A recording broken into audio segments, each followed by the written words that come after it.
এখন শুনবেন সংবাদ শিরোনাম। জুলাই সনদ বাস্তবায়নে গণভোটের দিনক্ষণ পদ্ধতি আজই ঠিক করতে এখনও চলছে বৈঠক। শুক্রবারের মধ্যেই সরকারকে চূড়ান্ত সুপারিশ দেওয়ার লক্ষ্য কমিশনের। ইসিকে দ্রুত নির্বাচনী কাজ শুরুর ক্ষমতা দেওয়ার তাগিদ বিএনপির। সাবের হোসেনের সাথে 3 কূটনীতিকের সাক্ষাৎকে ব্যক্তি পর্যায়ের আলাপ আখ্যা। নির্বাচনকালীন নয়, অন্তর্বর্তী সরকারের অধীনেই ফেব্রুয়ারিতে ভোট, জানালেন রিজওয়ানা। কোন উপদেষ্টারা সেফ এক্সিট চান পরিষ্কার করতে হবে নাহিদকে।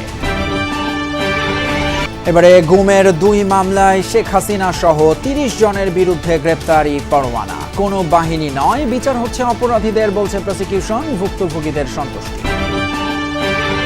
পরনির্ভরশীলতা থেকে বের হওয়ার বিকল্প নেই, এলডিসি উত্তরণ স্টিয়ারিং কমিটির সভায় প্রধান উপদেষ্টা। 15 জানুয়ারি নাগাদ জানা যাবে জাতিসংঘের মূল্যায়ন। ওমানে সড়ক দুর্ঘটনায় কমপক্ষে 8 বাংলাদেশি নিহত। সাগর থেকে মাছ ধরে ফেরার সময় নিয়ন্ত্রণ হারায় গাড়িটি। সবার বাড়ি চট্টগ্রামে। আসসালামু আলাইকুম। এতক্ষণ দেখছিলেন সংবাদ শিরোনাম, এখন দেখবেন বিস্তারিত। জুলাই সনদ বাস্তবায়নে গণভোট কখন কি পদ্ধতিতে হবে তা আজই চূড়ান্ত করতে চায় জাতীয় ঐকমত্য কমিশন।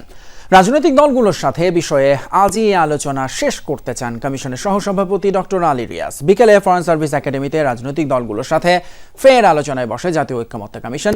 10 অক্টোবরের মধ্যেই সনদ বাস্তবায়নের পদ্ধতি নিয়ে চূড়ান্ত সুপারিশ সরকারকে দিতে চায় কমিশন।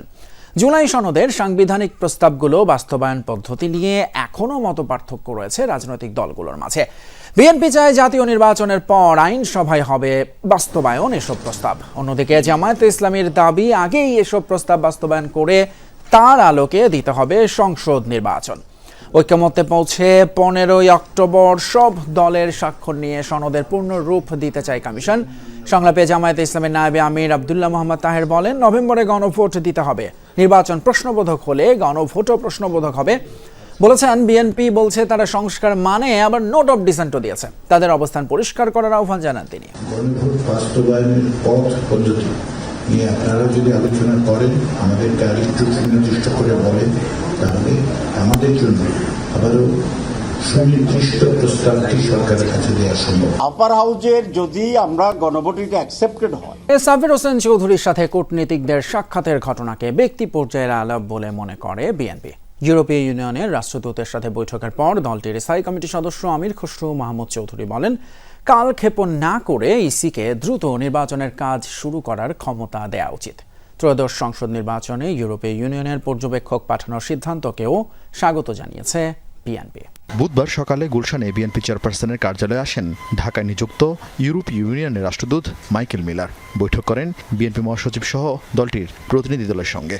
বৈঠকের বিষয়ে গণমাধ্যমের সাথে কথা বলেন স্থায়ী কমিটির সদস্য আমির খসরু মাহমুদ চৌধুরী। জানান, দেশে গণতন্ত্রের প্রাতিষ্ঠানিকরণে ইইউর আহ্বানে সম্মত তার দল। ইউরোপিয়ান ইউনিয়ন থেকে ওনাদের অবজারভার পাঠাবেন, অবশ্যই এটাতে আমরা স্বাগত জানিয়েছি। এবং বাংলাদেশের গণতন্ত্র যদি অব্যাহত রাখতে হয়, আমাকে প্রাতিষ্ঠানিক রূপ দিতে হবে। আওয়ামী লীগ নেতা সাবির হোসেন চৌধুরীর সাথে কূটনীতিকদের সাক্ষাতের বিষয়ে বিএনপির অবস্থান জানতে চাইলে এড়িয়ে যান আমির খসরু। ওইটার উপর আমাদের কোনো কমেন্ট নেই। ওখানে কে কার সাথে কোথায় বৈঠক করতেছে এগুলো নিয়ে একটা রাজনৈতিক দলের প্রতিক্রিয়া হয় নাকি, এগুলো তাদের ব্যক্তিগত ব্যাপার, এগুলো নিয়ে আলোচনার কোনো বিষয় নেই। কথা বলেন নির্বাচনী ব্যবস্থা পরিবর্তনের দাবি নিয়েও। আহ্বান জানান নির্বাচন সংক্রান্ত সরকারি সিদ্ধান্ত দ্রুত ইসিকে অবহিত করার। নিজের পালানোর কোনো চিন্তা নেই। আবেগ বা ক্ষোভের জায়গা থেকে নাহিদ ইসলাম সহ এনসিপি নেতারা সেফ এক্সিটের কথা বলে থাকতে পারেন, এমন মন্তব্য করেছেন বন এবং পরিবেশ উপদেষ্টা সৈয়দ রিজওয়ানা হাসান। তবে কে বা কারা সেফ এক্সিট চায় তা খোলাসা করতে হবে অভিযোগকারীকেই। উপদেষ্টা জানিয়েছেন, অন্তর্বর্তী সরকারের অধীনে ফেব্রুয়ারিতেই হবে নির্বাচন। রাজনৈতিক দলগুলো প্রস্তুতি নিতে শুরু করেছে। বিভিন্ন রাজনৈতিক দলের সাথে লিয়াজো করে সরকারের উপদেষ্টাদের অনেকেই সেফ এক্সিটের কথা ভাবছে। সম্প্রতি এনসিপি আহ্বায়ক নাহিদ ইসলামের এমন মন্তব্যের পর চলছে আলোচনা সমালোচনা। নির্বাচনের মধ্য দিয়ে এক্সিট নিতে পারলে হইল, দেশে থাকুক আর দেশের বাইরে থাকুক। নাহিদ ইসলামের পর এ নিয়ে কথা বলেন এনসিপির উত্তরাঞ্চলের মুখ্য সংগঠক সার্জিস আলমও। কোথায় সেফ এক্সিট নিবে? পৃথিবীতে সেফ এক্সিট নেওয়ার একটাই জায়গা, সেটা হচ্ছে মৃত্যু। দুপুরে সচিবালয়ে নিজ দপ্তরে এই অভিযোগের বিষয়ে কথা বলেন বন ও পরিবেশ উপদেষ্টা। বলেন, কোন উপদেষ্টা সেফ এক্সিট চায় তা খোলাসা করতে হবে অভিযোগকারীকেই। এটা তাকে তার বক্তব্যকে সাবস্টেন্সিয়েট করতে হবে। তার বক্তব্য তো আমার সাবস্টেন্সিয়েট করার বিষয় না। আমি একদম কোনো এক্সিট খুঁজছি না, দেশেই ছিলাম। এর আগেও বহু ঝড়ঝণ্ডা এসছে, ওই সব ঝড়ঝণ্ডা প্রতিহত করে দেশে থেকেছি। বাকিটা জীবনও বাংলাদেশেই কাটিয়ে যাব আপনাদের সাথে ইনশাল্লাহ। আওয়ামী লীগ আমলে গুমের ঘটনার 2 মামলায় শেখ হাসিনা, আসাদুজ্জামান খান কামাল ছাড়াও বিভিন্ন বাহিনীর একাধিক কর্মকর্তার বিরুদ্ধে গ্রেপ্তারি পরোয়ানা জারি করেছেন আন্তর্জাতিক অপরাধ ট্রাইব্যুনাল। প্রসিকিউশন বলছে এই বিচার কোনো বাহিনীর বিরুদ্ধে নয়, যারা অপরাধে জড়িত তাদের বিরুদ্ধেই। অন্যদিকে আনুষ্ঠানিক অভিযোগ দাখিল এবং অভিযোগ আমলে নেয়ায় সন্তুষ্টি প্রকাশ করে জড়িতদের কঠোর শাস্তি চেয়েছেন ভুক্তভোগী। কেউ বছরের পর বছর নিখোঁজ, কেউ ফিরে এসেছেন, তবে জীবিত ফিরলেও গুম থাকাকালীন ভয়াল দিনগুলো এখনো তাড়িয়ে বেড়ায় তাদের। মানবাধিকার সংস্থাগুলোর হিসেব বলছে, আওয়ামী লীগ সরকারের 15 বছরের বেশি সময়ে 3,500-এর বেশি মানুষ গুম হয়েছেন, যাদের অনেকেরই আজও কোনো খোঁজ মেলেনি। ভিন্ন চিন্তার যারা ধারণ করতেন, যারা সরকারের কর্মকাণ্ডের জন্য বাধা হয়ে দাঁড়িয়েছিলেন, সেই সমস্ত লোকদেরকে গোপন কারাগারে আটক রেখে নির্যাতন করা হয়েছে। এই ঘটনার সাথে সাবেক প্রধানমন্ত্রী শেখ হাসিনা, সাবেক স্বরাষ্ট্রমন্ত্রী আসাদুজ্জামান খান কামাল, প্রধানমন্ত্রীর সাবেক নিরাপত্তা উপদেষ্টা তারিক আহমেদ সিদ্দিকী সহ র্যাপিড অ্যাকশন ব্যাটালিয়ন এবং ডিজিএফআইয়ের বিভিন্ন পর্যায়ের বেশ কিছু অফিসার যারা আসামি হিসেবে আছেন, তাদেরকে আমরা অন্তর্ভুক্ত করেছি। মূলত র্যাবের পরিচালিত টিএফআই সেল এবং ডিজিএফআই এর অধীনে জয়েন্ট ইন্টারোগেশন সেলে গুমের ঘটনায় জড়িতদের বিচারের মুখোমুখি করা হচ্ছে। এদিকে শেখ হাসিনা সহ 3 জনের বিরুদ্ধে মানবতা বিরোধী অপরাধের মামলায় সাক্ষ্য গ্রহণ এবং জেরা শেষ হয়েছে। মামলার পরবর্তী কার্যক্রম যুক্তিতর্ক উপস্থাপন শুরু হবে রোববার। আজ সবশেষ সাক্ষী মামলার মূল তদন্তকারী কর্মকর্তা মোহাম্মদ আলমগীরকে 4র্থ দিনের মতো জেরা করেন ট্রাইব্যুনালে নিযুক্ত শেখ হাসিনার পক্ষের আইনজীবী। বিচারপতি গোলাম মর্তুজা মজুমদারের নেতৃত্বাধীন ট্রাইব্যুনাল 1-এ হয় এই জেরা। গত 3 দিনও একই সাক্ষীকে জেরা করা হয়েছে। সাক্ষ্যে এই তদন্ত কর্মকর্তা জানিয়েছেন, জুলাইয়ে আইনশৃঙ্খলা বাহিনী এবং সরকার দলীয় সশস্ত্র সন্ত্রাসীরা 50টিরও অধিক জেলায় মারণাস্ত্র ব্যবহার করেছে। 41টি জেলার 438টি স্পটে গণহত্যা চালানো হয়।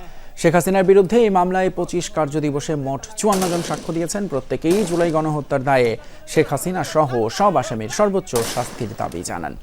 এছাড়া আজ আশুলিয়ায় 6 মরদেহ পোড়ানোর মামলায় সাক্ষ্য গ্রহণ হয় ট্রাইব্যুনাল 2-এ। আর কাল চাঙ্খারপুলের মামলায় ট্রাইব্যুনালে সাক্ষ্য দেবেন উপদেষ্টা আসিফ মাহমুদ সজীব ভুঁইয়া। পরনির্ভরতা থেকে বের হওয়ার বিকল্প নেই। নতুন বাংলাদেশ মানে স্বনির্ভর বাংলাদেশ। স্বল্পোন্নত দেশে উত্তরণের পথ মসৃণ এবং টেকসই করার লক্ষ্যে আয়োজিত জাতীয় স্টিয়ারিং কমিটির সভায় একথা বলেছেন প্রধান উপদেষ্টা ডক্টর মোহাম্মদ ইউনূস।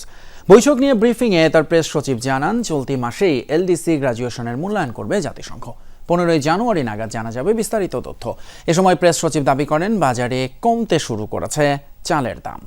সকালে প্রধান উপদেষ্টার কার্যালয়ে স্বল্পোন্নত দেশ হতে বাংলাদেশের উত্তরণ মসৃণ ও টেকসই করার লক্ষ্যে অনুষ্ঠিত হয় জাতীয় স্টিয়ারিং কমিটির সভা।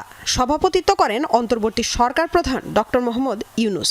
উপস্থিত ছিলেন অন্যান্য উপদেষ্টারাও। এলডিসি গ্র্যাজুয়েশন নিয়ে পরে ফরেন সার্ভিস একাডেমিতে ব্রিফ করেন প্রধান উপদেষ্টার প্রেস সচিব। জানান, পরনির্ভরতা থেকে বের হয়ে আসতে তারুণ্যের শক্তিকে কাজে লাগানোর তাগিদ দিয়েছেন প্রধান উপদেষ্টা।